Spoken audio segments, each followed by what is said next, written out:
Sakura Zoo has been open for a few months now, and in that time, we might have gotten a little further ahead in some areas than others.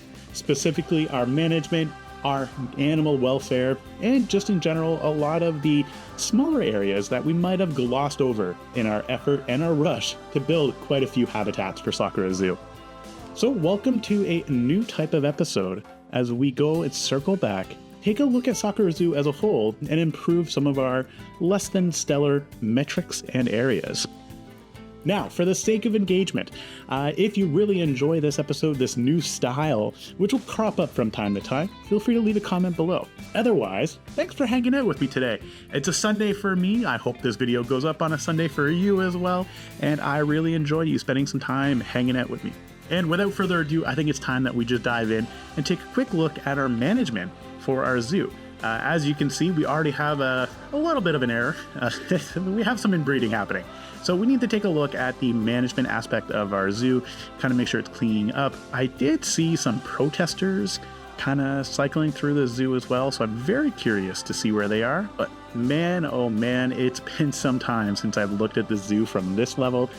And I gotta say, this is probably one of my favorite sight lines. You can just see the buildings off in the distance. That looks beautiful. But we're not here to look about sight lines. We are here to take a quick look at all of our animals. So let's dive into our management tool. Then we're gonna take a look at some of our animals and let's sort by welfare. Right off the bat, our dromedary camels not doing so hot, and our black and white ruffed lemur, for some reason, is in a box. So let's go and we'll just unbox them. And that should fix that. And let's take a quick look at our dromedary camels. Overall, pretty good. The drink cleanliness, not so good. So clearly we need some water filtration services. So we're not going to do anything too crazy for now. Let's just make sure we get something up and running for the zoo. A place like that right there. Connect it to a quick path. Nothing too fancy, and we'll circle back and we'll improve this. Leads me to question why I have a water treatment all the way over here though. Now the other aspect of the management is our staff, and as you can see we have quite a few staff. We have 4 resident vets, 19 keepers, should be 1 per animal, and 5 educators, seems a little low, and our mechanics. But you're going to notice a few things. We have no work zones set up for our mechanics, so let's take care of that and get some work zones up and running, and see if that maybe helps out some of our management blips for Sakura Zoo.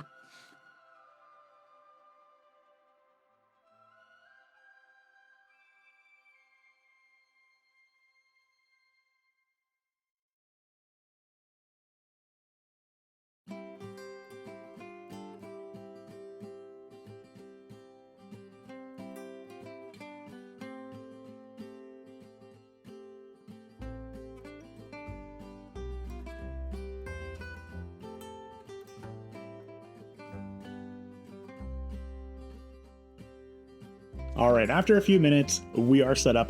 This is the first time I've ever actually played with work zones when it comes to mechanics, but we have 4 work zones, pretty much for our 4 major areas. We have the entrance to the zoo, we have Mountains of Asia, we have Africa, and then we just have this new waters of Africa, or shores of Africa area that we started.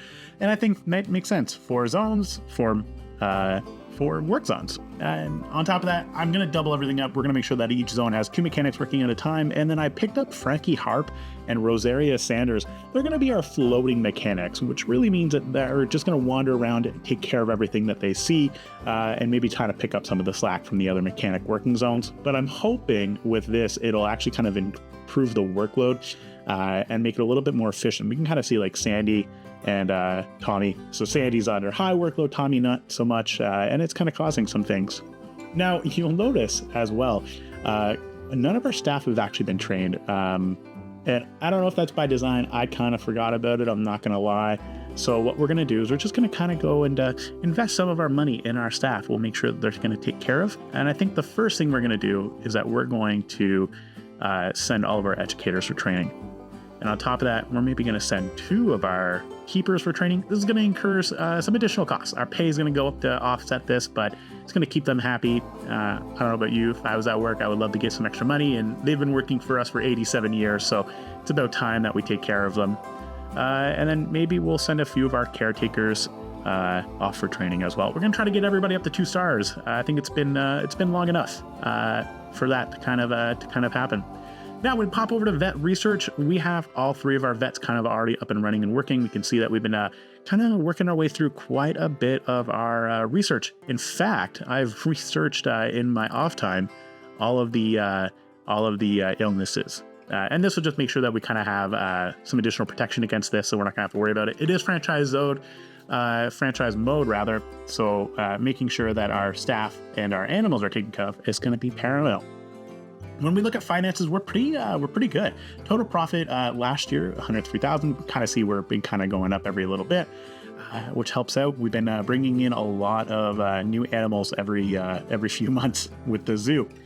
But I think we can maybe eke out a little bit more. So we're going to be a little greedy, and we're going to increase some of our tickets. And hopefully this will bring in some customers, and we can make sure everything's going to go solid. Education rating, not so high. We need to work on that. And then guest happiness rating. So today, our big focus is going to be on guest happiness. We really want to make sure that our guests are happy, take care of them as much as they take care of or help us take care of all the animals. And really what that means is we need some guest support facilities, and we're going to kind of clean up the rest of the zoo. So quite a bit of work that we have to do today. And right off the bat, I'm seeing an area that could use a little bit of TLC.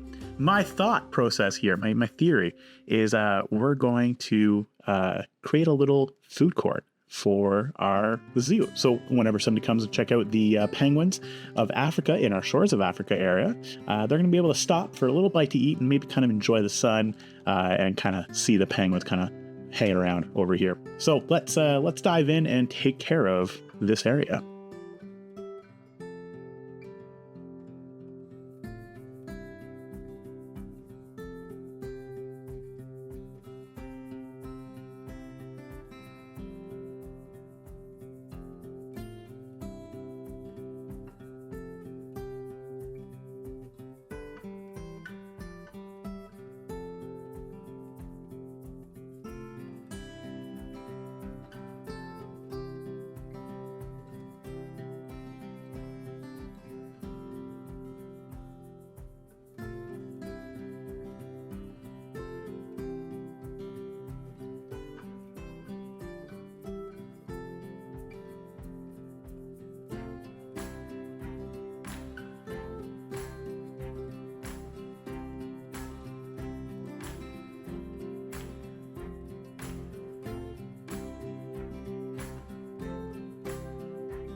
Nothing too fancy, and just like that, we have a working food court with a few extra amenities for our guests. Now, there is a little bit of a power issue, so we are gonna have to figure that out, and we still have a strip of land that we kind of work with. I don't know really what we want to do here. Probably, honestly, just gonna add some foliage, although I have an idea of maybe some faux bird habitat. Something really easy and quick that we can kind of place in there. Sakura Zoo is inspired by Owego Zoo. located in Tokyo. So actually, they have a very similar style of habitat that I'm thinking for a bird. Sadly, there are no real birds in Planet Zoo, and I don't think I'm going to go down that modding route. I already have free build. I think I'm going to leave it there. And you might have seen me use a little bit of free build, but the majority of this is actually something that you can build as well, with the exception of just those benches, which the reality is you could probably make your own benches and they would still work just perfectly. But I like the idea of this very modern food court with some extra trucks. Now, I think, I was hoping, rather, maybe we can give this a little bit of a splash of color, if you will. Maybe not that pink. Something that's, a nice like cherry red, I guess. Kind of like the way that pops. And final finishing touches, and I think we're set with this particular area. And we're going to add a little bit to our guest ratings. Hopefully that'll bring some guests over this way. They'll be a little bit happier. Now, if you see right here, we have a little bit of another empty area. Now, this is a staff area. Nothing too fancy here, but I think if we're lucky, this actually might work for power. So let's pop down a... Oh no, look at that. We do have power. I think I must have placed it in there at one point. I totally forgot. So we'll go through and we'll make sure that the power is all set up. We even have a little cell phone tower for our guests to make sure they have full service of their devices. They can take some photos, maybe post it to Instagram, tag Sakura Zoo, if you will, and just add a little bit more to that engagement. Now, off to another area, not going to be guest focused, but we're going to be more staff focused. This has been bothering me for quite some time. We have this empty area. I don't really know what to do here, but I have an idea. So let's see what we can do.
And after a few quick and easy minutes and only a few pieces really, and one workshop item, which you're going to find in the link below in the description, we have this area filled in.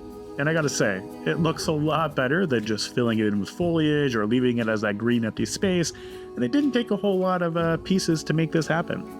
And just like that, we filled up two of the eyesores that's really been bugging me for quite some time. But we still have this area, which I'm kind of on the fence about. I don't really know what I want to do here. Of course, gonna be a staff area, but I'm kind of liking the idea of like a behind the scenes experience for our guests. So I'm not going to dig too much on that one because it's going to take a little bit more work, something I don't think we're going to be able to do in today's episode. But what do we want to work on next? And there is something that's going to help us. It's the heat map. So we have a few a few things. We can see happiness is kind of like just all over the place. Energy looks like we're good. Hunger a little low, and there's a way that we can kind of fill this in, make it a little bit easier. Thirst again, and then education. So we have three key areas that we want to focus on, and we have something that's going to help us with all of this. We're going to click on some mirror vending machines. We're going to add vending machines, which I hate seeing vending machines in a zoo, but I think it's going to make the most sense. And kind of just helping our guests get what they need. We don't need one all the way over here because we have that food court. But as we kind of make our way through, let's see if we can find any areas that maybe we can kind of slip in a vending machine.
So with a quick few vending machines placed down, and we can already see the demand for these vending machines kicking off. So that's going to mean a few things: more revenue for our zoo, which in turn means that we can provide better services for our animals, which we're going to touch on before the end of this episode.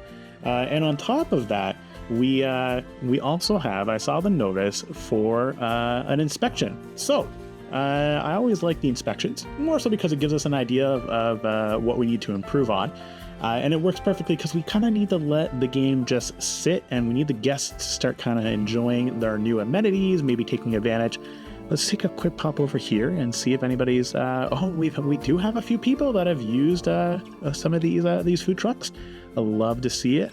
Very happy. Oh, and while we're waiting, we'll just go ahead and just turn these on, some educational content for our guests, because our education is not doing so hot.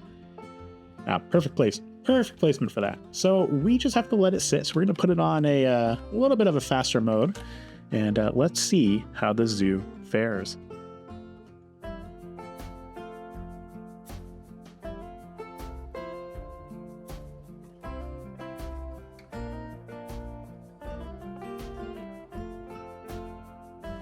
It's been a few minutes. Our inspector is kind of moving through the zoo as we kind of wait, and it's been some time. We've made quite a bit, but let's take a quick look at our heat maps and see if our vending machines are in the right area. So we can see 3 hot zones right here, which is actually right where our vending machine is. We have another hot zone right here, which I think is spillover.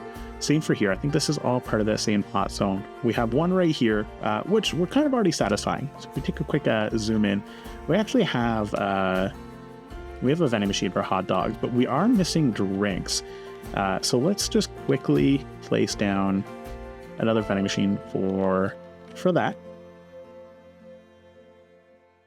That should fix that. So if we go back to looking at the heat maps for our hot zones, we do have a hot zone right here, but we don't really have a good place to place our vending machines. And I don't want to ruin the area. Cause kind of zoom in. It's all very cramped over here.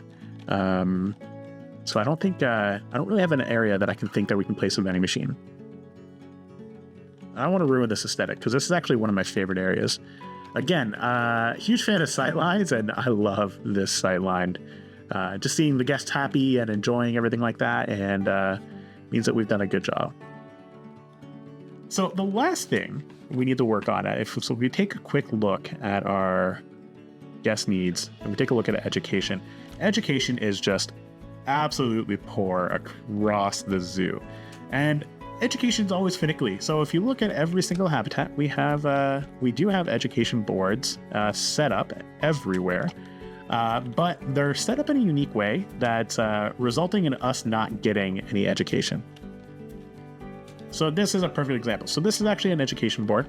It's been cleverly disguised with the use of some real-world images of pangolins with Sakura Zoo logo on it, just as a way to kind of hide it, because nobody really wants to look at the actual education board. People are looking at it, but it's not enough.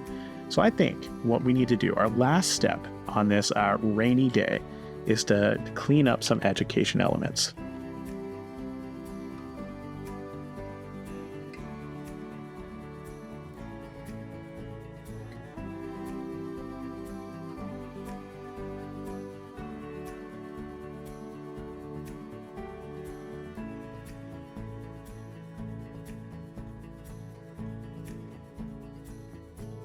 A few extra education points have been placed down, but as I was placing them, I kind of realized there is something key missing, which the staff to facilitate the education zones. So we have the money, and we have educators, so we're going to place down a few educators.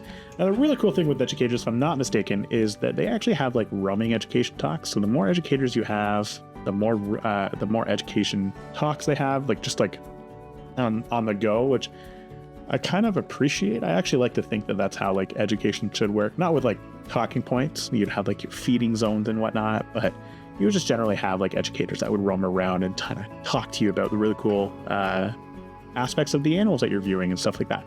So we're going to place a few more down. And if we look at it, our educators, we've gotten up to 16. I think we didn't quite have that many, but we're also going to send a lot of them for some training. And that should get everything kind of moving in the right direction. And perfect timing. It's April. It's snowing. -1. Our porcupines are not going to be happy with us. They might want to retreat on the inside. Now, this is, like I mentioned, a very special episode for us. It's something where I can kind of go through at a more relaxed pace, just work on a few areas that I've kind of skipped over. And as a little bit of a teaser for our next set of areas that we're going to work on, it's all of these empty spaces. In our effort to build a lot of habitats for Sakura Zoo, there's one thing I've neglected, which are these backstage areas. They just don't have any, they don't have anything there. So one of our future episodes, depending on how you guys enjoyed this episode, a little bit of a different setting, we're going to go through and improve a lot of these backstage areas that you kind of see on your screen right now. A little rough around the edges, but hopefully we'll kind of clean that up and then everything will kind of work out. And for those who've been paying attention to our Africa house, we do have an empty area. I have not forgotten. We are going to be working on it. I have a few ideas, but I would love your feedback on what you think should go in this particular zone for our Africa house. We have a rather large area, so we have quite a bit of room where we can kind of work with. But I leave it there. Thanks again for spending your Sunday with me and hanging out. And I'm always looking forward to your feedback on how I could improve and what I could focus on. Again, new style of video, so hopefully you like it. If not, that's totally okay. Let me know. Again, engagement is key. Otherwise, I just want to say, as always, thank you so much for supporting me and the channel. And as always, ciao for now.